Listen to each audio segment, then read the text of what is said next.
చదివిన వాక్యము చాలా చిన్న భాగము, 3 వచనాలు మాత్రమే ఇందులో ఉన్నవి. సహోదరులు ఐక్యత కలిగి నివసించుట ఎంత మేలు, ఎంత మనోహరము అనే మాట మనం ఇక్కడ చూస్తూ ఉన్నాం. సో ఎవరు ఈ సహోదరులు? ఈ ఈ ఈ భాగంలో ఉన్నటువంటి సహోదరులు ఎవరు? ఎందుకు అంత వారి ఐక్యత అంత మనోహరంగా ఉంది, అంత మేలుకరంగా ఉంది అని మనం గమనిస్తే, ఇక్కడ అహరోను అనే ఆయన కనబడతా ఉన్నాడు. అహరోను గడ్డము మీదుగా తైలము పోయబడి అతని అంగీల అంచుల వరకు దిగజారుతున్న పరిమళ తైలము వలె ఉన్నది. సో అహరోను ప్రధాన యాజకుడిగా అభిషేకించబడినప్పుడు జరిగిన సంఘటనను గుర్తు చేస్తా ఉన్నాడు ఇక్కడ. అహరోను తల మీద, అంటే ప్రధాన యాజకుడిగా ఆయన దేవుని మందిరంలో సేవ చేయడానికి ప్రధాన యాజకుడిగా ఎన్నుకోబడినప్పుడు మరి మోషే మరి తైలముతో నింపబడిన కొమ్ము తీసుకొని వచ్చి ఆయన తల మీద పోసి ఆయనను అభిషేకించినప్పుడు జరిగినటువంటి సంఘటన గురించి మాట్లాడుతూ ఉన్నాడు.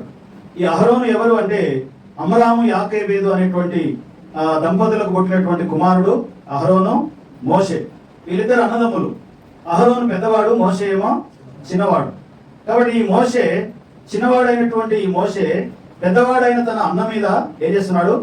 తైలం పోసి అభిషేకిస్తూ ఉన్నాడు. దేవుని మందిరంలో పరిచర్య చేయడానికి ప్రధాన యాజకుడిగా ఎన్నుకోబడినటువంటి అహరోను తల మీద ఆ యొక్క తైలము పోయబడతా ఉంది. ఇక్కడ తైలము పోయడం ఒకటే కాదు కానీ ఆ ఇద్దరి అన్నదమ్ముల యొక్క ఐక్యతను చూపిస్తా ఉంది. సహోదరులు ఐక్యత కలిగి నివసించుట ఎంత మేలు, ఎంత మనోహరము అనే మాట మనం చూస్తూ ఉంటున్నాం. అదే రీతిగా అంటే పెద్దవాని తల మీద చిన్నవాడు పోస్తూ ఉన్నప్పుడు పెద్దవాడు ఆటంకపరచలేదు. నేను పెద్దవాడిని, నువ్వు చిన్నవాడివి, నా తల మీద నువ్వు పోస్తావా అనలేదు. అంటే కారణం ఏంటి అంటే వారిద్దరి మధ్య ఏముందట? ఐక్యత ఉంది అనే మాట మనం చూస్తా ఉన్నాం. ఇదే విషయాన్ని అహరోను నిర్గమాకాండం 17వ అధ్యాయంలో అమాలేకీయులు వీరి మీదకి, ఇశ్రాయేలీయుల మీదకి యుద్ధానికి వచ్చినప్పుడు మరి యెహోషువ కత్తి తీసుకొని కొంతమంది మనుషులను పట్టుకొని ఆయన కింద యుద్ధానికి వెళ్ళినాడు. మరి కొండ మీదకి మోషే, అహరోను, ఊరు అనేటువంటి వ్యక్తులు మరి కొండ మీదకి వారు వెళ్ళినట్లుగా మనం చూస్తూ ఉంటున్నాం. నిర్గమాకాండము 17వ అధ్యాయము 8వ వచనం నుండి చదువుదాం.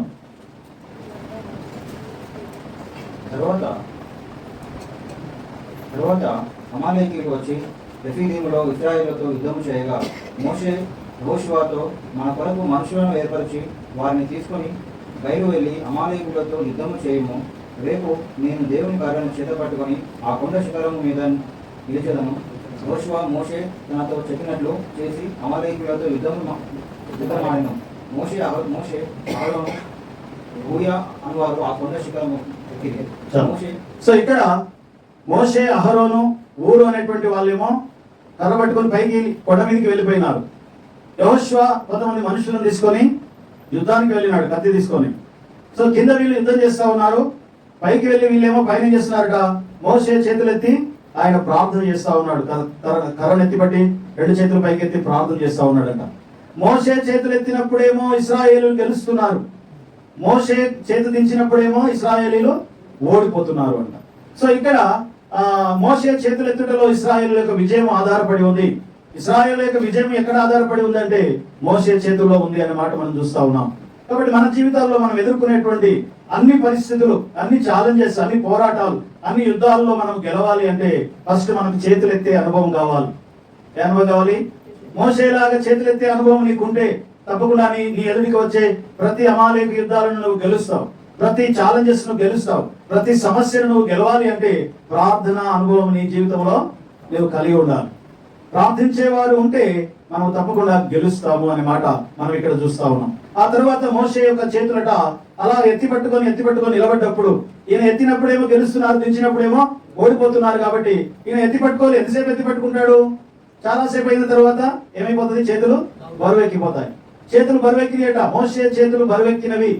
అప్పుడు బరువెక్కినప్పుడు ఏం చేయాలి? మరి యెహోషువ, ఊరు అనేటువంటి ఇద్దరు ఉన్నారు, వారు వెళ్ళి ఏం చేశారంట? ఆ చేతులకు సపోర్ట్ గా పట్టుకున్నారు. ఇక్కడ ఏం కనబడుతుంది అంటే మోషే ఏమో కర్రను ఎత్తిపెట్టి చేతులు పైకెత్తి నిలబడ్డాడు, ఆయన చేతులు బరువెక్కిపోయినాయి. ఇప్పుడు అహరోను వచ్చి ఆ చేతులకు సపోర్ట్ ఇస్తున్నాడు. హల్లెలూయా. అహరోను ఎవరు? మోషే అన్న. మోషే చిన్నవాడు కూర్చొని ప్రార్థన చేస్తా ఉంటే, చేతులు ఎత్తుతా ఉంటే ఆ చేతులకి సపోర్ట్ గా ఎవరు నిలబడ్డారట? అన్న నిలబడ్డాడు. ఇక్కడ ఏం కనబడతా ఉంది? ఐక్యత కనబడతా ఉంది. తమ్ముడు ప్రార్థన చేస్తా ఉంటే తమ్ముడు బలహీనమైపోయినప్పుడు, తమ్ముడి చేతులు బరువెక్కినప్పుడు అన్న వచ్చి సపోర్ట్ ఇస్తున్నాడు, సపోర్ట్ చేస్తూ ఉంటున్నాడు. ఎక్కడ అన్నదమ్ముల ఐక్యత ఉంటుందో అక్కడ విజయం ఉంటుంది. హల్లెలూయా. ఎక్కడ సహోదరుల ఐక్యత ఉంటుందో అక్కడ విజయం ఉంటుంది. ఎక్కడ సంఘం ఐక్యంగా ఉంటుందో అక్కడ విజయం ఉంటుంది. ఎక్కడ భార్య భర్తలో కుటుంబంలో ఐక్యంగా ఉంటారో ఆ కుటుంబంలో విజయం ఉంటుంది. ఐక్యత మన మధ్యలో లేకపోతే శత్రువుకు అది అవకాశం అవుతుంది. శత్రువుకు మనం అవకాశం ఇవ్వద్దు అంటే మనం ఏం చేయాలంట? ఐక్యతగా ఉండాలి. ఆ ఐక్యత ఎక్కడ ఉంటుందో అక్కడ విజయం ఉంటుంది. ఆ ఐక్యత ఎక్కడ ఉంటుందో అక్కడ శాశ్వత జీవము, దేవుని ఆశీర్వాదం ఉంటుంది. అనేక కుటుంబాలలో ఆశీర్వాదం లేకపోవడానికి కారణం ఏంటి అంటే ఒకరి మధ్యలో ఒకరికి ఐక్యత లేకపోవడం. మీ యూనిటీ అనేది మీ బలమై ఉండాలి. మీ యూనిటీ అనేది మీకు ఆశీర్వాదమై ఉండాలి. మీ యూనిటీ ఎక్కడ ఉంటుందో దేవుడే అంటున్నాడు. అదే 133వ కీర్తన చివరి వచనాన్ని మనం చదివితే అక్కడ శాశ్వత జీవమును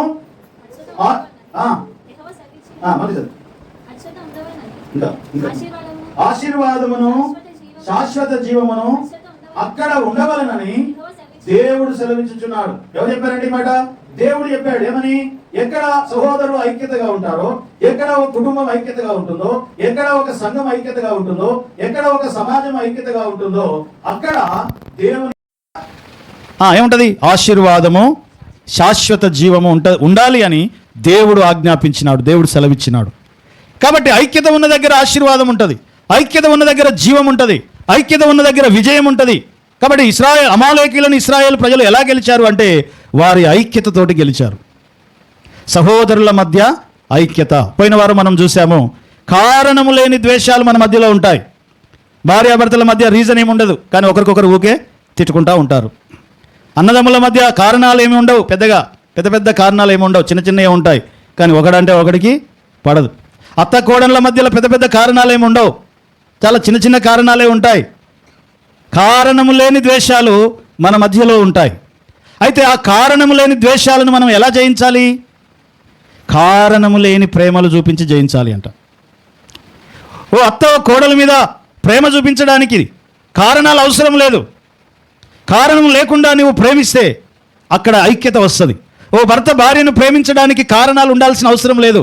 కారణం లేకుండా ప్రేమిస్తే మీ మధ్యలో ఐక్యత ఉంటుంది. కాబట్టి ఐక్యత ఎక్కడ ఉంటుందో అక్కడ ఆశీర్వాదం ఉంటుంది, ఐక్యత ఎక్కడ ఉంటుందో అక్కడ విజయం ఉంటుంది. హల్లెలూయా. అందుకని దేవుడు అంటున్నాడు ఏమని అంటే, సహోదరులు ఐక్యత కలిగి నివసించుట ఎంత మేలు, ఎంత మనోహరము. గలతీలకు రాసిన పత్రిక 6వ అధ్యాయము 2వ వచనంలో మరి ఈ ఐక్యత అనేది ఏంటిది అంటే దేవుని యొక్క నియమం అంట. ఇది క్రీస్తు నియమం అంటాడు. ఒకని భారములను ఒకడు భరించుట ఇలాగు క్రీస్తు నియమము.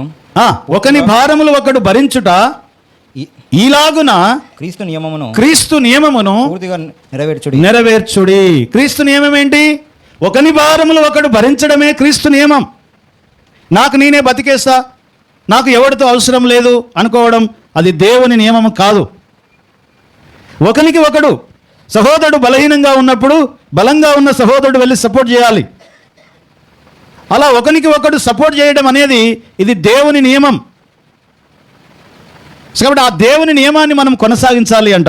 అందుకని ఒకని భారములు ఒకడు భరించుట ఇలాగు జరుగుట ఇది క్రీస్తు నియమము అని దేవుని వాక్యము తెలియజేస్తూ ఉంది. అందుకనే మోషే అహరోనుల యొక్క ఆ యొక్క సన్నివేశాన్ని చూసి దేవుడు అంటున్నాడు, ఎంత మేలు, ఎంత మనోహరము, ఇలా ఉండడం కావాల్సింది అని మాట్లాడుతూ ఉన్నాడు. ఎందుకు అంటే ఆయన ఒక్కడే మన దేవుడట. ఏమన్నట? ఓ ఇశ్రాయేలు వినుము, నీ దేవుడైన యెహోవా ఒక్కడే. ఆయన అద్వితీయ దేవుడు. అద్వితీయుడంటే రెండూ లేనటువంటి వాడు, ఏకత్వము కలిగినటువంటి దేవుడై ఉన్నాడు ఆయన అద్వితీయ దేవుడు. ఆ అద్వితీయ దేవుని కుమారులమైనటువంటి మనము ఎలా ఉండాలంట? ఐక్యతగా ఉండాలి అంట. పనికి మాలిన వాటి కోసము ఏమంటారు? ద్వేషాలు పగలు పెట్టుకొని మళ్ళా అందరూ వచ్చి దేవుణ్ణి ఆరాధిస్తాం. ఇద్దరు అన్నదమ్ములు విడిపోతే దేవుడు కూడా విడిపోతాడంట. హల్లెలూయా. దేవుని మందిరం విడిపోతుందంట. కారణము లేని ద్వేషాలు మన మధ్యలో ఉంటే ఏమవుతుందంట? యెరూషలేము గోడలు పడిపోతాయి అంటాడు. దావీదు ప్రార్థన చేస్తాడు. ఆయన ఉరియాను చంపించిన తర్వాత, ఉరియా ఎవరు? తన సహోదరుడు, తన జాతివాడే కదా. చంపించిన తర్వాత దేవుడు నాతాను ప్రవక్త ద్వారా అతనితో మాట్లాడినప్పుడు అతడు ప్రార్థన చేస్తాడు. ఆ ప్రార్థనలో ఏమంటాడు? దేవా, నీ కృప చొప్పున నన్ను కనికరించు నాయనా. ఇదిగో నేను తప్పు చేశాను, నా సహోదరుని నేను చంపించాను అని చెప్పి ఆయన మొరపెడుతూ అంటాడు, మరలా యెరూషలేము గోడలు కట్టించుము నాయనా అంట. అంటే ఏమైంది? కారణం లేని ద్వేషాల వలన, నా సహోదరుని నేను చంపడం వలన యెరూషలేము ప్రాకారపు గోడలు పడిపోయినాయి అంటున్నాడు. మరలా ఆ గోడలు కట్టించు నాయనా అంటాడు. సో కాబట్టి కారణం లేని ద్వేషాలు మన మధ్యలో ఉంటే, మన కుటుంబాల్లో ఉంటే ఏమవుతుందంట? మీ మధ్యలో ఉన్న స్థిరంగా గట్టిగా ఉండాల్సినటువంటి గోడలన్నీ కూడా ఏమైపోతాయి? కూలిపోతాయి. హల్లెలూయా. ఐక్యత అనే ఆ గోడలు కూలిపోకుండా స్థిరంగా ఉండాలి అంటే కారణం లేని ప్రేమలు మీ మధ్యలో ఉండాలి. కారణాలు అవసరం లేదు. ఈడు నాకేం చేశాడు, ఈమె నాకేం చేసింది, ఆయన నాకేం చేశాడు, ఏం చేయకపోయినా సరే ప్రేమ చూపించాలి. ఆ కారణం లేని ప్రేమలే మీ విజయానికి కారణమవుతాయి, మీ ఆశీర్వాదానికి కారణమవుతాయి. కనుక కారణము లేని ఎందుకంటే దేవుడు మనల్ని ప్రేమించడానికి ఏ కారణం చూశాడు? హల్లెలూయా. ఆయన మన కోసం ప్రాణం పెట్టాడు. ఏ మంచితనం చూసి ప్రాణం పెట్టాడు మన లోపల? మామూలుగా మనం ఎవరినైనా ప్రేమించాలి అంటే ఏదో ఒక మంచి వాళ్ళలో కనబడితేనే ప్రేమిస్తాం, లేకపోతే వాళ్ళు మనల్ని ప్రేమిస్తేనే మనము ప్రేమిస్తాం. కానీ దేవుని నియమం ఏందో తెలుసా? వాళ్ళు ప్రేమిస్తేనే నువ్వు ప్రేమిస్తే నీకు అన్యజనునికి ఏం తేడా లేదు. వారు ప్రేమించకపోయినా నువ్వు ప్రేమించు. ఇతరులు నీకేం చేయాలని నువ్వు కోరుకుంటున్నావో ఇతరులకు నీవు అది చేయడమే దేవుని నియమం. హల్లెలూయా. సో కాబట్టి దేవుడు మనల్ని ఏ కారణం లేకుండానే, మనం శత్రువులమై ఉండగా, బలహీనులమై ఉండగా, భక్తిహీనులమై ఉండగా దేవుడు మనల్ని ప్రేమించి మన కొరకు తన ప్రాణము ఇచ్చినాడంట. బలహీనులమై ఉండగా, భక్తిహీనులమై ఉండగా, శత్రువులమై ఉండగా ఆయన మనల్ని ప్రేమిస్తే మనము కనీసం మన తోటి సహోదరిని మనము ప్రేమించలేకపోతున్నాం. కారణము లేని ద్వేషాలు మనము కలిగి ఉన్నాం. కాబట్టి కారణము లేని ద్వేషాన్ని మనం ఎలా జయించాలి? ఓ అత్తకు కోడలి మీద ఉన్న ద్వేషం, ఓ కోడలికి అత్త మీద ఉన్న ద్వేషం ఎలా జయించాలి? కారణము లేని ప్రేమలు చూపిస్తూ జయించాలి. ఓ సహోదరునికి ఓ సహోదరుని మీద ఉన్న ద్వేషం ఎలా జయించాలి అంటే కారణము లేకుండానే మనము వారిని ప్రేమిస్తే ఆ ద్వేషాన్ని మనం అధిగమిస్తాము. కాబట్టి అహరోను తన తమ్ముడైనటువంటి మోషే యొక్క చేతులకి ఆయన బరువు ఎక్కినప్పుడు అన్న వెళ్ళి తమ్ముడి చేతిని పట్టుకొని నిలబడ్డాడు. కారణం ఏం లేదు అక్కడ. హల్లెలూయా. నా తమ్ముడు కష్టపడుతున్నాడు, నా తమ్ముని చేతులు బలహీనమైపోయినాయి, నేను సపోర్ట్ చేస్తా అని చెప్పి పోయి సపోర్ట్ చేసినాడు. ఆ ఐక్యతను చూసి దేవుడు అంటున్నాడు, ఎంత మేలు, ఎంత మనోహరము, ఇది కదా కావాల్సింది అని దేవుడు అంటున్నాడు. సో కాబట్టి మన మధ్యలో దేవుడు ఆ స్థాయి ఐక్యతలు కలగజేయునుగాక. కారణము లేని ప్రేమలు మన మధ్యలో విస్తరించునుగాక. తలలు వంచుదాం, కళ్ళు మూసుకుందాం. ఈ సమయంలో దేవుణ్ణి ఆరాధన చేద్దాం ఒకరి తర్వాత ఒకరం. దేవా, నీకు వందనాలు. మేము శత్రువులమై ఉండగా, పాపులమై ఉండగా, భక్తిహీనులమై ఉండగా, బలహీనులమై ఉండగా నీవు మమ్మల్ని ప్రేమించావయ్యా. మేము మిమ్మల్ని ప్రేమించకముందే నీవు మమ్మల్ని ప్రేమించావు. మేము నిన్ను వెతకక ముందుకే నీవు మమ్మల్ని వెతికావు. అలాంటి ప్రేమలు మా కుటుంబాలలో, సంఘములో, సహోదరుల మధ్య, ప్రభా అక్కజల్లల మధ్య, అత్త కోడళ్ళ మధ్య అలాంటి ప్రేమలు మేము కలిగి ఉన్నట్లుగా సహాయం చేయండి అని దేవునికి కృతజ్ఞత చెల్లిస్తూ ఆయనను ఆరాధన చేద్దాం. 3వ వచనం చదువుదాం. ప్రసంగి గ్రంథం 6వ అధ్యాయము 3వ వచనం. పరమగీతాలు 6వ అధ్యాయం 3వ వచనం. నేను పద్మములలో మేపుచున్న నా ప్రియునిదానను పద్మములలో మేయుచున్న నా ప్రియునిదానను అతడు నావాడు. నాసకి నీవు తీసా పట్నము వలె సుందరమైన దానవు. చాలు. నేను నా ప్రియునిదానను, నా ప్రియునిదానను, నా ప్రియుడు నావాడు. ప్రార్థన చేద్దాం. దయగలిగిన మా పరమ తండ్రి, నీకు వందనాలు, స్తుతులు, స్తోత్రములు చెల్లిస్తున్నాం. ఈ సమయంలో మీ యొక్క ఉపదేశమును వినుచుండగా మాకు జ్ఞానము, ప్రత్యక్షత కలిగిన మనస్సు మాకు అనుగ్రహించండి. ఈ సమయాన్ని దీవించండి, మీ సన్నిధి దయచేయండి. ప్రభా, మరి మీరు ఏ మాట అయితే సెలవిస్తున్నారో దానిని మేము గ్రహించి విధేయత చూపినట్లుగా కృపను అనుగ్రహించమని యేసు నామమున స్తుతించి ప్రార్థిస్తున్నాం తండ్రి. ఆమేన్, ఆమేన్. దేవునికి మహిమ కలుగునుగాక. ఈ సీజన్ హీబ్రూ క్యాలెండర్ ప్రకారం ఏలోలు మాసంలో మనం ఉన్నాం.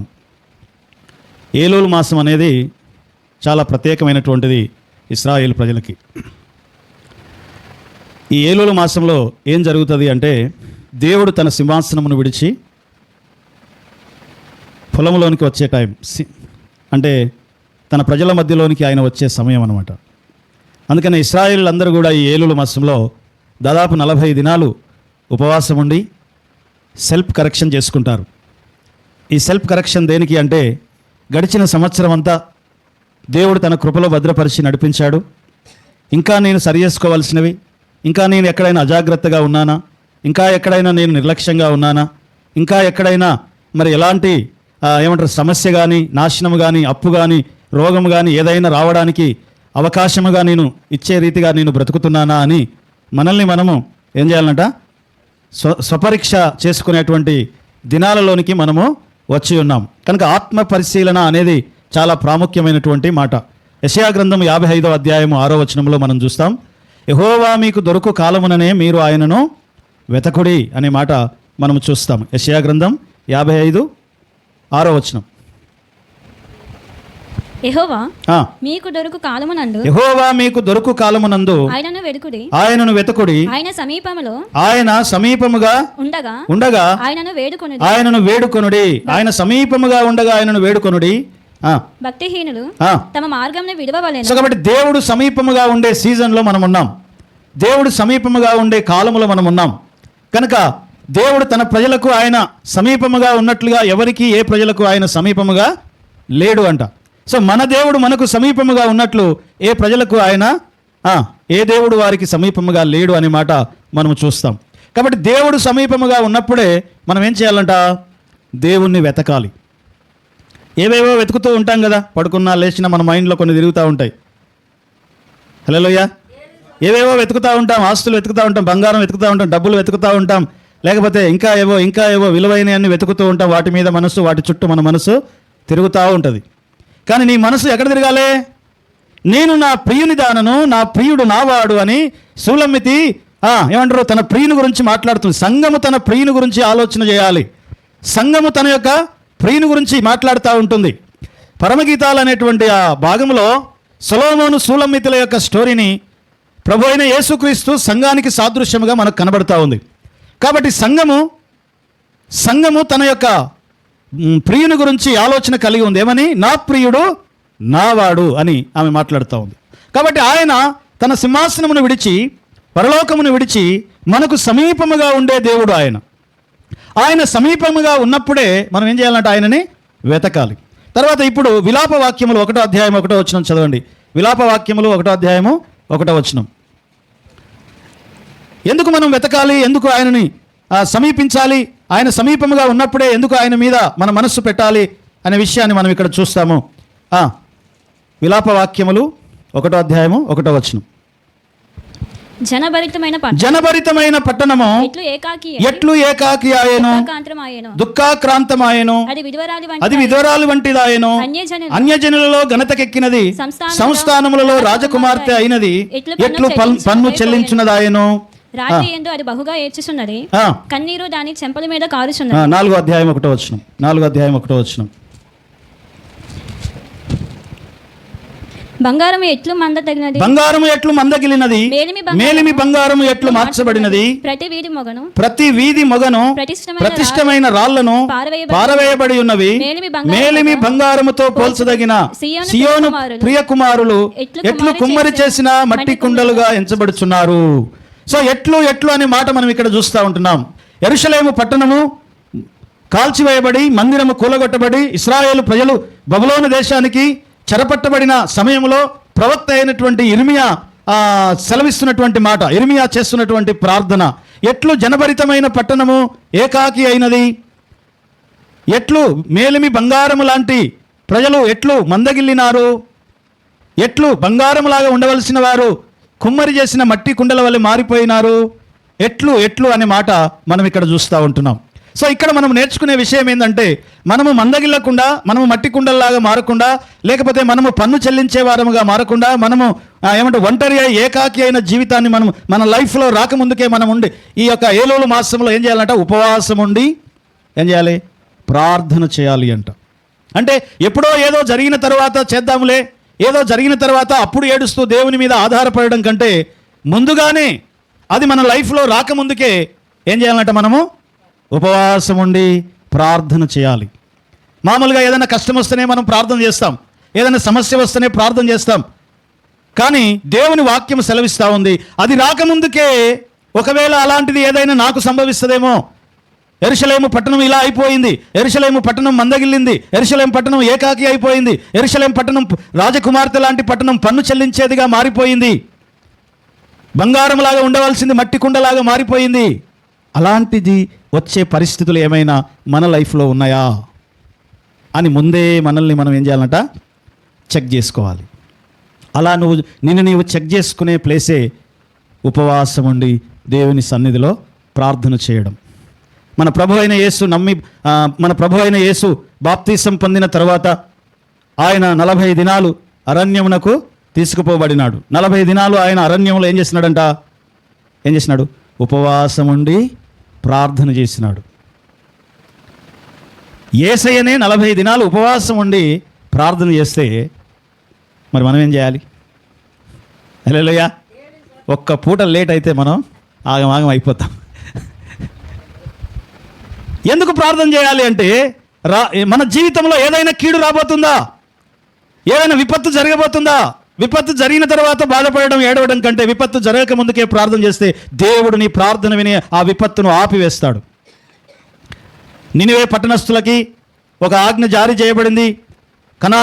యోనాకి చెప్పాడు దేవుడు, నువ్వు వెళ్ళి ప్రకటన చేయి, దేవుడు ఈ పట్టణాన్ని నాశనం చేయబోతున్నాడు, నినివే పట్టణాన్ని అని చెప్తే యోనా మొత్తానికి ఇష్టం లేదు ఆయనకి. కానీ ఇష్టం లేకపోయినా చేప కడుపులో పడేసైనా ఆయనను తీసుకెళ్ళి ఆ పట్టణంలో పెట్టి 3 దినాలు తిరగగలిగినంత పెద్ద పట్టణం అంటది.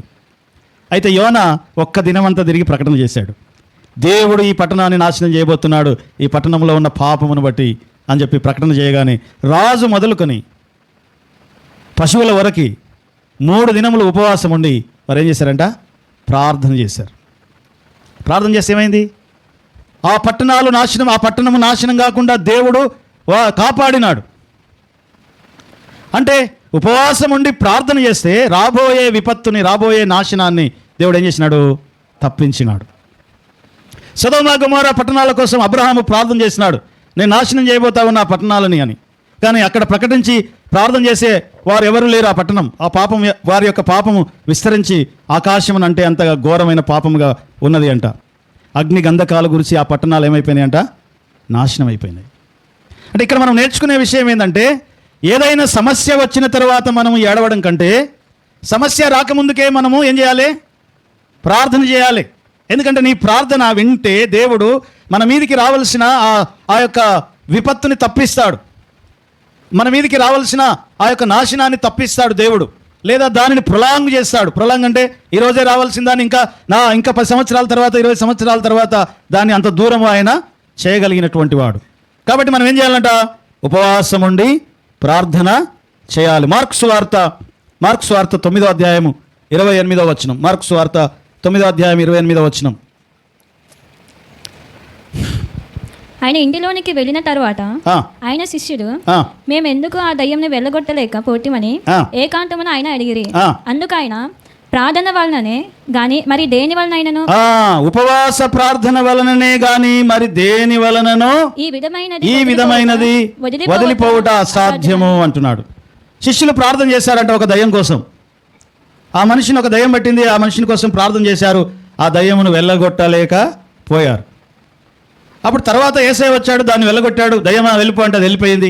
శిష్యులకి డౌట్ వచ్చింది, ప్రభువా మేము కూడా ప్రార్థన చేశాం కదా, మరి ఎందుకు ఆ దయ్యము మేము ప్రార్థన చేస్తే వెళ్ళిపోలేదు అని అంటే, మీరు ఒట్టి ప్రార్థన చేశారు, ఉపవాస ప్రార్థన వలననే ఇలాంటివి వెళ్ళిపోతాయి అన్నాడు దేవుడు. ఏ ప్రార్థన? ఉపవాస ప్రార్థనలో శక్తి ఉంది అన్నమాట, బలం ఉంది. కాబట్టి ప్రార్థన అనేది మన జీవితాలలో చాలా అవసరమైనటువంటిది. కనుక ఇశ్రాయేలు ప్రజలు ఈ ఏలూలు మాసంలో 40 దినాలు ఉపవాసం ఉండి ప్రార్థన చేస్తారు. ఎందుకు ప్రార్థన చేయాలి?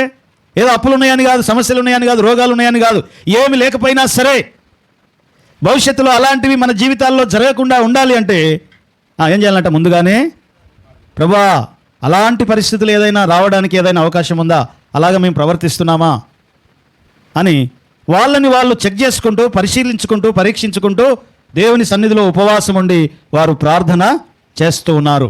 ఇది ఆత్మ సంబంధమైనటువంటిది. ఉపవాస ప్రార్థన అనేది ఆత్మ సంబంధమైనటువంటిది. కనుక మనము ఉపవాసం ఉండి దేవుని సన్నిధిలో మనము ప్రార్థన చేయాలి. దేవుడు ఆదాము దగ్గరికి సాయంకాలం పూట వచ్చి ఆదామా నీవెక్కడా అన్నాడు. అంటే ఆదామా నువ్వెక్కడా అని ఎందుకన్నాడు? నేను పెట్టిన ప్లేస్లో నువ్వు లేవు. నువ్వు ఫలించి అభివృద్ధి పొంది విస్తరించి భూమిని నిండించి దానిని లోపరుచుకొని ఏలు అంటే ఆ ఏల పొజిషన్లో లేకుండా ఏలబడే పొజిషన్లోకి వెళ్ళిపోయినాడు. రాజకుమార్తెగా ఉండాల్సినది పన్ను కట్టే స్థాయికి ఎందుకు వెళ్ళిపోయింది? నువ్వెక్కడున్నావు ఆదామా, నువ్వు ఎట్లున్నావు, నువ్వు ఎక్కడున్నావు అని దేవుడు అడిగితే అతడు ఎక్కడున్నాడట?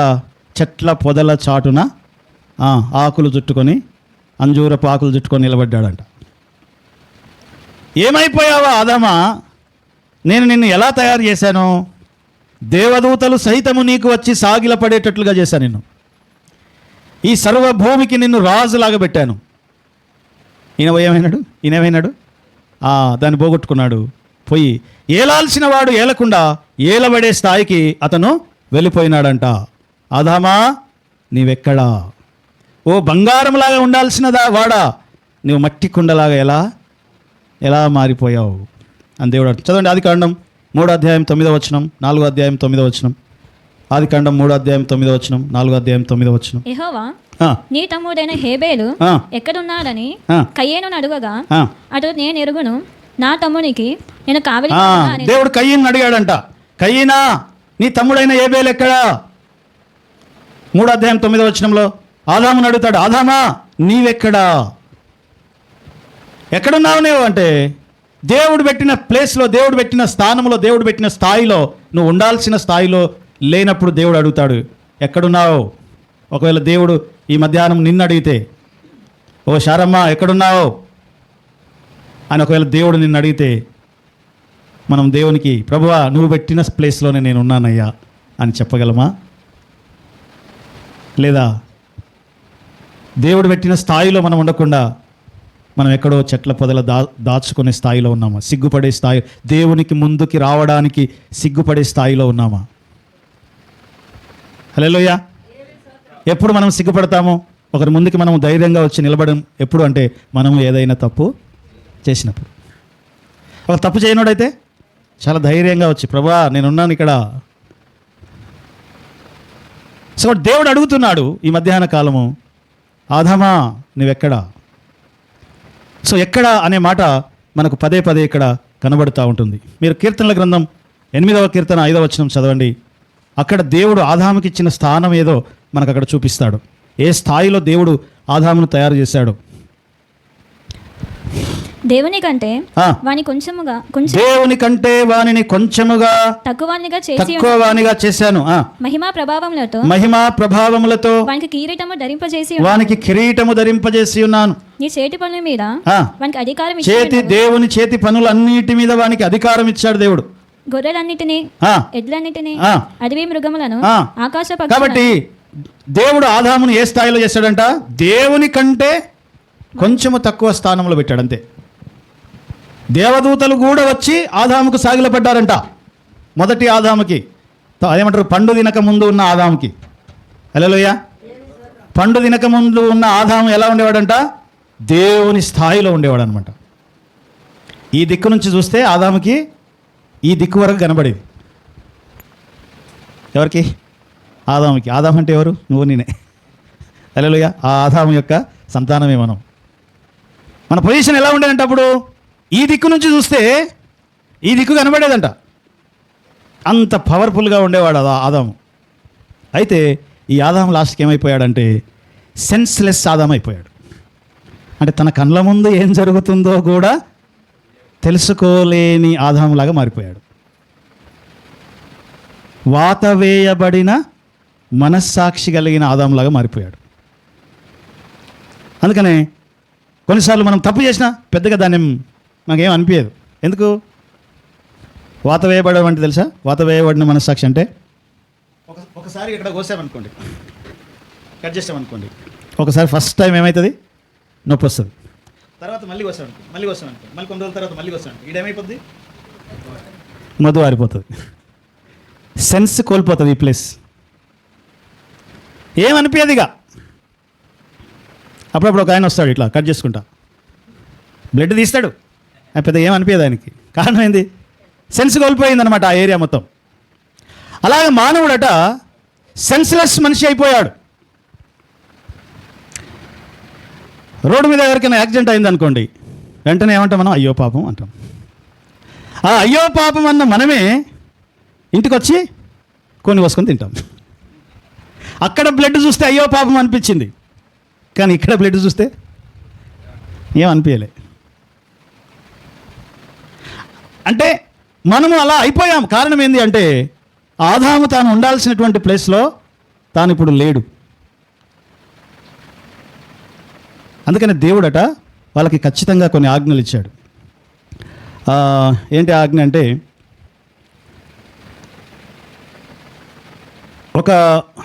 ఒక తల్లిని ఏమంటారు, ఒక తల్లిని, ఒక మేక పిల్లని తల్లి పాలలో ఉడకపెట్టకూడదు అని ఉంది బైబిల్లో. ఏముంది? మేక పిల్లను తల్లి పాలలో ఉడకపెట్టకూడదు. పాలు దేనికి? తాగడానికి. ఎవరు తాగడానికి? అసలు పాలు ఎందుకు వస్తాయి? పాలు ఎందుకు వస్తాయి చెప్పండి? బతకడానికి వస్తాయి. ఎవరు బతకడానికి? బిడ్డ బతకడం కోసం వస్తాయి. ఓ తల్లికి పాలు ఎందుకు వస్తాయంటే బిడ్డ జీవం కోసం, బిడ్డ బతకడం కోసం వస్తాయి. నువ్వు నేను తాగడానికి కాదు. ఒక బర్రెకి పాలు వస్తున్నాయి అంటే అవి మనం తాగడానికి కాదు. బిడ్డను పక్కకు దోసి మనం తాగుతున్నాం. దాని బిడ్డను పక్కకు దోసి మనం తాగుతున్నాం. కానీ యాక్చువల్గా ఆ పాలు దేనికోసం వస్తున్నాయి? తన బిడ్డ కోసం వస్తున్నాయి. పాలని మాంసాన్ని కలపొద్దని దేవుడు చెప్తున్నాడు. ఎందుకు దేవుడు చెప్తున్నాడు పాలని మాంసాన్ని కలపొద్దు అని అంటే, పాలేమో బతకడానికి వచ్చేవి, మాంసమేమో ఏదన్నా ఒక ప్రాణి చనిపోతే మాంసం వస్తుంది. మరణం లేకుండా మాంసం రాదు. పాలేమో జీవము కోసం వస్తాయి, అంటే బ్రతకడం కోసం వస్తాయి పాలు. మాంసమేమో ఏదన్నా ఒక మరణం జరిగితేనే మాంసం వస్తుంది. కాబట్టి మరణాన్ని జీవాన్ని మీరు కలపకూడదు అంటున్నాడు దేవుడు. మరణాన్ని జీవాన్ని మనం ఏం చేయకూడదంట? కలపకూడదు.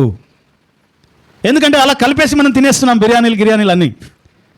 బిర్యానీలో పెరిగేస్తాం, పాలు వేస్తాం, లేకపోతే చికెన్ వేస్తాం, మటన్ వేస్తాం, తినేస్తున్నాం. ఎందుకు? కారణం ఏంటి అంటే మనము ఆ సెన్స్లెస్గా ఉండడం, ఆ సెన్స్ కలిగి ఉండడం అనే స్థాయి ఎప్పుడో మనము దాటేశాం. ఇప్పుడు పెద్ద మాంసం తిన్నా, పాలు తాగినా, రెండు కలిపి తిన్నా మనకు పెద్దగా ఏమీ తేడా ఏమీ మనకు అనిపించదు. కానీ బైబిల్ చెప్పేది నేను చెప్తా ఉన్నా. సెన్స్లెస్గా మనం మారిపోయామంట. వాత వేయబడినటువంటి మనస్సాక్షి కలిగిన వారముగా మారిపోయాం మనం. కానీ దేవుని వాక్యం అంటుంది మనం ఏం చేస్తున్నామంటే దేవుడు సృజించినటువంటి ఈ సృష్టిని అట మనం డిస్టర్బ్ చేస్తున్నామంట. ఇశ్రాయేలీలకి ఎక్కడన్నా ఇంత చరిత్రలో, కొన్ని వందల వేల సంవత్సరాల ఈ చరిత్రలో ఎక్కడన్నా వేటని అనుమతించాడా దేవుడు? వేట అంటే ప్రాణులను చంపుకొని తినమని ఎవరికైనా అనుమతించాడా? ఏలే. తర్వాత జలప్రలయం తర్వాత పవిత్రమైనవి అపవిత్రమైనవి తినాలి, ఇవి తినొద్దని దేవుడు చెప్పాడు. కానీ ఎక్కడా కూడా వేటాడి మీరు తినండి అని ఎక్కడ అనలేదు. అవసరమైతే ఆకాశం నుంచి ఆయన మన్నా కురిపించి 40 సంవత్సరాలు పోషించాడు తప్ప అరణ్యం మీద పడి దొరికిన దాన్నెల్లా చంపుకొని తినమని చెప్పలేదు ఎక్కడ. ఎందుకంటే దేవుడు ఒక క్రమాన్ని, సృష్టిని ఒక క్రమంగా దేవుడు సృజించాడు. ఇప్పుడు మనం ఏదైనా చంపుకొని తింటున్నామంటే దేవుడు సృజించినటువంటి సృష్టిని మనం ఏం చేస్తున్నామంట?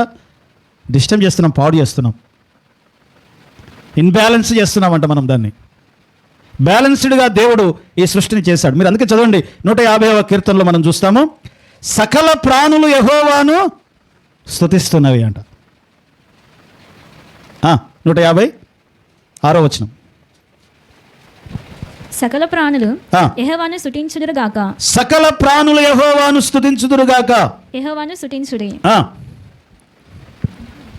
కాబట్టి సకల ప్రాణులు దేనికోసం సృజించబడ్డాయి? నువ్వు నేను తినడానికి కాదు. దేనికోసం అంట? దేవుని స్తుతించడానికి అవి సృజించబడ్డాయి. అది సృష్టి క్రమం. కానీ మనం ఏం చేస్తున్నామంట? వాటిని డిస్టర్బ్ చేస్తున్నామంట, దేవుడు సృజించినటువంటి ఆ సృష్టిని. ఇంకా ఒక దగ్గర ఉంటుంది, సర్వజీవుల కనులు ఆయన వైపు, ఎవరి వైపు చూస్తున్నాయి? దేవుని వైపు చూస్తున్నాయి సర్వజీవుల కనులు. కాబట్టి దేవుడు సృష్టించిన ఈ సృష్టిని డిస్టర్బ్ చేసే స్థాయికి మనం పడిపోయాం. కాబట్టి ఇప్పుడు మనకు పెద్దగా ఏమనిపించదు, మేకను తిన్నా ఏమనిపించదు, కోడిని తిన్నా ఏమనిపించదు. ఎందుకంటే మనం ఆల్రెడీ ఆ సెన్స్లెస్ స్టేజ్లో ఉన్నాం. అయితే దేవుడు సకల జీవులను దయతో చూస్తున్నాడనే మాట కూడా ఉంది. ఎలా చూస్తున్నాడట? దయతో చూస్తున్నాడు. నీ పశువులను నీవు దయతో చూడాలని దేవుని వాక్యంలో రాయబడింది లేవియాకాండంలో. ఎలా చూడాలంట? నీ పశువులను నీవు దయతో చూడాలి. ఓ కట్టుకోడు చూసినట్టుగా చూడొద్దు అంటాడు. కట్టుకోడు ఏం చూస్తాడు? వాడికి ఏం కనబడుతుంది చూడండి, ఒక మేకను చూడగానే ఎంత మాంసం వెళ్తుంది, దీనికి ఎన్ని డబ్బులు వస్తాయి, ఎన్ని కేజీలు అవుతుంది, ఇది చూస్తాడు. ఓ కాపరి ఏం చూస్తాడు? కాపరి ఏం చూస్తాడు? కాసేవాడు ఏం చూస్తాడు తెలుసా? అరే ఇది తిన్నదా తినలేదా, ఇది నేను మేపాలనా, నేను నీళ్ళు ఆపాలనా. కాపరేమో దాని క్షేమం చూస్తాడట, కసాయి వాడేమో దాని మాంసం చూస్తాడంట. మనం కసాయి వాళ్ళలాగా మారిపోయామన్నమాట, కాపరిలాగా ఉండాల్సిన. దేవుడు మనల్ని కాపరిగా, ఈ సృష్టి మీద కాపరిగా దేవుడు మనల్ని పెట్టాడు. ఓ అధమా, ఏవో ఇదంతా నీ చేతికి అప్పగిస్తున్నా, నువ్వు ఏలు, దీన్ని పాలించు, దీన్ని కాపాడు అని దేవుడు చెప్తే మనం చేస్తున్నాం, కషాయుడిలాగా కోసుకొని తినేస్తున్నాం. హల్లెలూయా. సో ఎందుకు అలా మారిపోయామంటే ఆదాము దగ్గరనే మనము సెన్స్లెస్ అయిపోయాము, వాత వేయబడిన మనస్సాక్షి కలిగిన స్థితికి మనం వెళ్ళిపోయాము అంట. రోమీలకు రాసిన పత్రిక 5వ అధ్యాయము 17వ వచనం. ఏలే స్థాయిలో ఉండాల్సినోడు ఏలబడే స్థాయికి వెళ్ళిపోయినాడు. ఏలాల్సినోడు ఏలకుండా ఏం చేస్తున్నాడట? ఇతరుల చేత ఏలబడే స్థితికి వెళ్ళిపోయినట్టు. అయితే ఇప్పుడు క్రీస్తు యేసునందు ఎవరైతే ఉంటారో 5వ అధ్యాయం 17వ వచనం. మరణం అనేది ఒకని అపరాధ మూలముగా వచ్చినదై ఆ ఒకని ద్వారానే ఏలిన ఎడల కృపా బాహుల్యమును నీతి దానమును పొందువారు జీవము గలవారై మరీ నిశ్చయముగా యేసుక్రీస్తునందు మనము ఏలే స్థితిలోనికి వచ్చామంట. హల్లెలూయా, హల్లెలూయా. సో కాబట్టి మనం ఏం చేయాలంట? మనము దయతో చూడాలి. ఇంకొక చిన్న ఆజ్ఞ కూడా ఉంది. తల్లిని బిడ్డని ఒకే దినమున చంపకూడదు అంటాడు. అర్థమైందా? ఈ బైబిల్ చదివేటోళ్ళకి తెలుస్తాయి ఇవన్నీ. హల్లెలూయా. ఏం రాయబడింది అంటే ఈ వారం పోర్షన్లో ఉంది, నీవు వెళుతున్నప్పుడు ఒక పక్షి కనబడ్డది అనుకో. పక్షి గుడ్లతో కనబడ్డది, పిల్లలతో కనబడ్డది అనుకో. ఆ తల్లిని, ఆ గుడ్లని, ఆ పిల్లల్ని ఒకేసారి నీవు చంపకూడదు, తల్లిని వదిలేసేయాలి అంటాడు. ఎందుకు అంటే నీవు కనికరం కలిగి ఉండాలి అంటాడు. దేని గురించి? ఓ చిన్న ఊర పిచ్చుక గురించి మాట్లాడుతున్నాడు దేవుడు. ఓ పిచ్చుక నీకు కనబడి తన గుడ్లతోనో పిల్లలతోనో నీకు కనబడినప్పుడు నీవు దాని మీద కనికరం చూపెట్టాలి అంటాడు. ఎందుకు ప్రభా అంత కనికరం దేనికి అని అన్నాం అనుకో. ఎందుకంటే ఏ తల్లి అయినా తన పిల్లల్ని ముట్టుకుంటే ఎలా రియాక్ట్ అవుతుంది? మీరు కోడిని చూసారా? కోడి పిల్లలతో తిరుగుతూ ఉన్నప్పుడు మీరు కనీసం దానికి దగ్గరలో వెళ్తే కూడా అది ఎగిరి పొడుస్తుంది. అసలు అది ఎంత, దాని బతికి ఎంత, అది ఇంత ఉంటుంది. ఇంత పెద్ద ఆకారం కలిగిన మన మీదకి ఏం చేస్తుంది అది? దేనికోసం? తన పిల్లల కోసం. తన పిల్లల విషయంలో ఎవరైనా దాని జోలికి వస్తే అది క్రూరంగా మారిపోతుంది. అది ఒకవేళ సాధు జంతువు అయితే కూడా అదేమైపోతుంది? పిల్లలని ఏమన్నా డిస్టర్బ్ చేస్తామో అనేది దానికి అర్థమైతే అది పులిలాగా మారిపోద్ది, క్రూరంగా మారిపోతుంది. దాన్ని ఎవడు ఆపలేడు. హల్లెలూయా, హల్లెలూయా. కాబట్టి ఆ పిల్లల విషయంలో అంత వైల్డ్గా మారేటువంటి ఆ చిన్న పక్షి విషయంలో నువ్వేం చేయాలంట? కనికరం చూపెట్టాలి. తల్లిని పిల్లల్ని నీవు తీసుకోకూడదు అంట. ఎందుకంటే మనము ఏ స్థాయిలో ఉండాల్సిన వాళ్ళమో ఏ స్థాయికి పడిపోయామో చెప్తున్నాను నేను. కనికరం కలిగిన వారం, దయచూపవలసిన వారం, సకల ప్రాణుల మీద దయచూపవలసినటువంటి వారము మనం ఏమైపోయామంట? కషాయిగా మారిపోయాం, సెన్స్లెస్గా మారిపోయాం. అందుకని మన కళ్ళ ముందు ఏం జరుగుతుందో మనకు కొన్ని అర్థం కాదు. ఎందుకంటే సెన్స్లెస్ అయిపోయాము. నీ కళ్ళ ముందే జరుగుతూ ఉంటుంది, నీకు అర్థం కాదు. కానీ ఎవరైతే దేవుని యందు విశ్వాసం ఉంచి భక్తితో విశ్వాసంతో ఆయన వాక్యంలో ఎదుగుతూ ఉంటారో వారు సెన్స్ చేయగలరు ఏం జరుగుతుంది. భవిష్యత్తును కూడా సెన్స్ చేయగలిగిన ఆ జ్ఞానం దేవుడు మనకిచ్చాడు. అందుకనే భవిష్యత్తును చూడగలిగిన జ్ఞానం ఉన్నటువంటి నీవు కనీసం ప్రజెంట్ కళ్ళ ముందు ఏం జరుగుతుందో కూడా తెలుసుకోలేని స్థితిలో మారిపోయావు. భక్తులేమో భవిష్యత్తును చూస్తున్నారు, ప్రవక్తలేమో భవిష్యత్తును చూస్తున్నారు, చెప్తున్నారు ఫలానా సంవత్సరంలో ఇన్ని సంవత్సరాల తర్వాత ఇలా జరగబోతుంది అని. యోనా చూశాడు, దేవుడు ఈ పట్టణాన్ని నాశనం చేయబోతున్నాడు అని, వెంటనే వెళ్ళి ప్రకటించాడు. కాబట్టి వారు మారు మనసు పొందారు, కాబట్టి ఆ పట్టణము కాపాడబడింది అనే మాట మనం చూస్తూ ఉన్నాం. కాబట్టి ఇప్పుడు మనకేం కావాలి అంటే జ్ఞానం కావాలి. ఏం కావాలి? నీ కుటుంబాన్ని నువ్వు సరిగా నడిపించాలి అంటే, నీ ఆర్థిక విషయాలు సరిగా నడిపించాలంటే, లేకపోతే నీ యొక్క బంధుత్వాలు సరిగా నడిపించబడాలి అంటే దానికి ఏం కావాలి? జ్ఞానం కావాలి. నువ్వు అప్పుల్లో పడడానికి కారణం ఎవరు? మనం అప్పుల్లో పడడానికి కారణం ఎవరు? మనమే. డబ్బులు ఉంటాయి, దాన్ని సరిగా మేనేజ్ చేయలేక ఆ డబ్బులు పోతాయి, ఇంకా మనం మళ్ళీ అప్పుల్లో పడిపోతాం. కాబట్టి ఆ డబ్బులు మేనేజ్ చేసే దగ్గర దేవుణ్ణట మనం జ్ఞానం అడగాలంట. యాకోబు పత్రిక 1వ అధ్యాయం 5వ వచనంలో మనం చూస్తాం, ఎవనికైనా జ్ఞానము కొదువగా ఉంటే వాడు దేవుణ్ణి అడగవలెను. యాకోబు పత్రిక 1వ అధ్యాయం 5వ వచనం. మీలో ఎవరికైనాను జ్ఞానము కొదువుగా మీలో ఎవరికైనా జ్ఞానము కొదువగా ఉన్న ఎడల అతడు దేవుని అడగవలెను. అతడు దేవుణ్ణి అడగవలెను. అప్పుడు అది అతనికి అనుగ్రహింపబడును. అప్పుడు అతనికి అది అనుగ్రహించబడును. ఆయన ఎవరిని గద్దింపక కరుణింపక గద్దింపక అందరికీ ధారాళముగా దయచేయు. ఏం చేస్తాడట? జ్ఞానం ఎవరి సొత్తు కాదు, వాళ్ళకే ఉంటుంది, మాకుండదు అనడానికి లేదు. జ్ఞానం అందరిది. హల్లెలూయా. పొందుకున్నోనికి పొందుకున్నంత, దేవుణ్ణి అడిగినోడికి అడిగినంత దేవుడు ఇస్తాడు, ధారాళముగా ఇస్తాడంట ఆయన. అయితే నువ్వు ఆశతో ఆసక్తితో దేవుణ్ణి అడగాలి. ప్రభువా, ఇక నా పరిస్థితి ఇలా ఉంది, నా ఆర్థిక పరిస్థితి ఇలా ఉంది, నా కుటుంబ పరిస్థితి ఇలా ఉంది, నాకు జ్ఞానం దయచేయి దీన్ని నడిపించడానికి అని చెప్పి ఏం చేయాలి? దేవుణ్ణి మనము అడగాలి. ఎవరికైనా జ్ఞానము కొదువగా ఉన్న ఎడల, అరే ఈ అమ్మ ఎవడెవడో ఏదేదో చేస్తున్నారు, మనం ఏం చేయలేకపోతున్నాం అనిపిస్తుందా లేదా? అనిపిస్తుంది కదా. మనకంటే ఇంకమ్మ బాడే చేస్తున్నాడు, మనం ఏం చేయలేకపోతున్నాం అనిపిస్తుంది కదా. అలా అనిపించినప్పుడు నువ్వు దేవుణ్ణి అడగాలట, ప్రభువా నాకు జ్ఞానం దయచేయి. అడిగితే దేవుడట ఎవ్వరిని గద్దించక, నువ్వు అడుగుతావా నీకు ఇయ్యను అన్నాడు, అందరికీ ధారాళముగా ఆయన దయచేస్తాడంట. కాబట్టి మన సమస్యలకి కారణం ఏంటంటే మనకు జ్ఞానం లేకపోవడమే. ఆ జ్ఞానం ఎక్కడ దొరుకుతుంది మనకంటే? యెహోవా యందు భయభక్తులు కలిగి ఉండటం వలన జ్ఞానము దొరుకును. దేవుని యందు భయభక్తులు కలిగి ఆయనను అడిగితే ఆయన మనకు ఏమిస్తాడంటే జ్ఞానం ఇస్తాడు. అందుకనే మనం ఏ సీజన్లో ఉన్నాం, ఏ పరిస్థితుల్లో ఉన్నాము అనేది జ్ఞానం ఉంటేనే అర్థమవుతుంది. నేను పలానా సీజన్లో ఉన్నా, పలానా పరిస్థితుల మధ్యలో ఉన్నాను, దేవా ఇదిగో నాకు జ్ఞానం దయచేయి అని చెప్పి దేవుణ్ణి మనము అడగాలి. హల్లెలూయా. అధమా నీవు ఎక్కడున్నావంటే జ్ఞానం తక్కువైపోయి తినకూడదన్న పండు తిని చెట్ల సాటున ఏం చేసినాడు? దాక్కున్నాడట.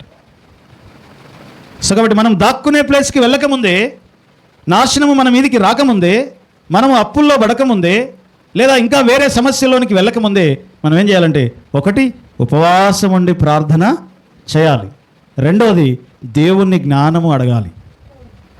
ఈ రెండు విషయాలు మీకు చెప్పాలనుకున్నాను. ఒకటి ప్రార్థన చేయాలి, రెండవది దేవుణ్ణి మనం జ్ఞానం అడగాలి. ఎప్పుడు మనం అన్నీ బాగున్నాయి, ఇప్పుడు ఇంకా విపత్తు మన జీవితంలోనికి రాకముందే, సమస్యలు మన జీవితంలోనికి రాకముందే ఇప్పుడే ఏడవాలి.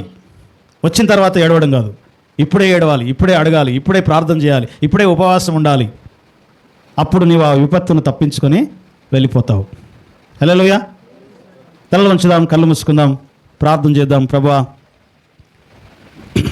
జనభరితమైన పట్టణము ఎలాగున ఏకాకి అయినది, రాజకుమార్తెగా ఉండాల్సిన పట్టణము ఎలాగున పన్ను చెల్లించేదిగా మారిపోయినది, బంగారంలాగా దగదగా మెరియొచ్చు ఉండవలసిన బంగారము ఎలాగున మారిపోయినది, మందగిలినది. బంగారం లాంటి పట్టణం ఎలాగున మట్టి పెళ్ళలుగా మారిపోయినది. సో ఒకవేళ మన జీవితంలో యెరూషలేము పట్టణము అనుభవిస్తున్న ఆ పాడు, నాశనం అనేవి మన జీవితంలోనికి రాకముందే ఇదిగో ఉపవాసం ఉండి ఆయన సన్నిధిలో ప్రార్థన చేయి. దేవుడు మనకిచ్చిన ఆయుధం ప్రార్థన. ప్రార్థిస్తే దేవుడు తప్పకుండా నీవు పొందబోయే శ్రమను, నువ్వు పొందబోయే నాశనాన్ని తప్పించగలిగిన వాడు దేవుడు. ఇదిగో నినివే పట్టణ ప్రజలను తప్పించిన దేవుడు నిన్ను నన్ను కూడా తప్పించగలడు ఆయన. ఆదామా నీవెక్కడా అంటే, ఇదిగో ప్రభువా నేనున్నానని సిగ్గుపడకుండా ధైర్యంగా ఆయన ముందుకు రాగలిగిన యథార్థమైన జీవితాన్ని మనం కలిగి ఉండాలి. ప్రభువా నీకు వందనాలు, స్తోత్రము స్తోత్రము స్తోత్రం చెల్లిస్తున్నాం. ఈ సాయంకాల సమయంలో మీ సన్నిధిలో ప్రభువా మరొకసారి నిలిచి ఉండడానికి కృపనిచ్చినావు. నిజమే, మేము సెన్స్లెస్గా మారిపోయాము నాయన. ఏది మంచో ఏది చెడో గ్రహించలేని స్థితి, భవిష్యత్తును చూడలేని స్థితి, కనీసం మేము ఏ సీజన్లో ఉన్నామో కూడా నాయన గ్రహించలేని స్థితిలో ఉన్నాము తండ్రి. మేమున్న పరిస్థితుల మధ్యలో ప్రభా మాకు జ్ఞానము దయచేయమని ప్రార్థన చేస్తూ ఉన్నాం. విపత్తులు మా జీవితాలలోనికి రాకముందే, శ్రమలు మా జీవితాలలోనికి రాకముందే నాయన మేము ఉపవాసం ఉండి నీ సన్నిధిలో ప్రార్థించే అనుభవాలను దయచేయమని ఈ సమయంలో ప్రార్థన చేస్తూ ఉన్నాం. ఇక్కడ ఉన్నటువంటి బిడ్డలను జ్ఞాపకం చేసుకోండి. ఆదామా నీవెక్కడున్నావంటే, ఇగో నీవు ఎక్కడ నన్ను ఏ స్థానంలో పెట్టావో ఆ స్థానంలోనే నేను ఉన్నానయ్యా అని నిలబడడానికి, ఆ స్థానంలోనే నేను ఉన్నానయ్యా అని చెప్పడానికి దేవుని ఎదుటికి ధైర్యంగా వెళ్ళగలిగిన స్థాయి విశ్వాసమును మాకు దయచేయమని ప్రార్థన చేసుకుందాం. దేవానికి వందనాలు. ఇక్కడ ఉన్న నీ బిడ్డలను దీవించండి, ఆశీర్వదించండి, మీ కాపుదలను దయచేయండి. ప్రభా ఏదో విపత్తు వచ్చినప్పుడు చూద్దాములే అనకుండా అవి రాకముందుకే మేము మెలకువగలిగి ప్రార్థన చేసేవారముగా, జ్ఞానము అడిగేవారముగా ఉండుటకు సహాయం చేయండి. నీవందరికీ ధారాళముగా జ్ఞానం ఇస్తానని మీరు సెలవిస్తున్న మాటను బట్టి నీకు స్తోత్రాలు వందనాలు చెల్లిస్తున్నాం. ఇగో మేము మా డబ్బుల విషయంలో మేము సరిగా మేనేజ్ చేయడానికి జ్ఞానం కావాలి. మా ఆరోగ్య విషయంలో ఏది మంచిదో ఏది చెడ్డదో, ఏది తినాలో ఏది తినకూడదో అందుకు జ్ఞానం కావాలి. మా కుటుంబ సంబంధాలు ప్రభా ఎంతోమంది బంధువులు మాకు దూరం అవుతూ ఉన్నారు, వాటిని మేము సరిగా మేనేజ్ చేయలేకపోతున్నాం. అందుకు కావలసిన జ్ఞానము దయచేయి తండ్రి. ఇక మనుషులు మాకు దూరం అవుతున్నారు నాయన, ఆ మనుషులను సరిగా హ్యాండిల్ చేయగలిగిన జ్ఞానము మాకు కావాలి. మాకు జ్ఞానము దయచేయి తండ్రి. దేవా నీకు వందనాలు. ఇక్కడ ఉన్న నీ బిడ్డలందరినీ పేరు పేరున జ్ఞాపకం చేసుకుంటూ దీవించమని ప్రభువైన యేసు నామమున స్తుతించి ప్రార్థిస్తున్నాం తండ్రి. ఆమేన్ ఆమేన్ ఆమేన్.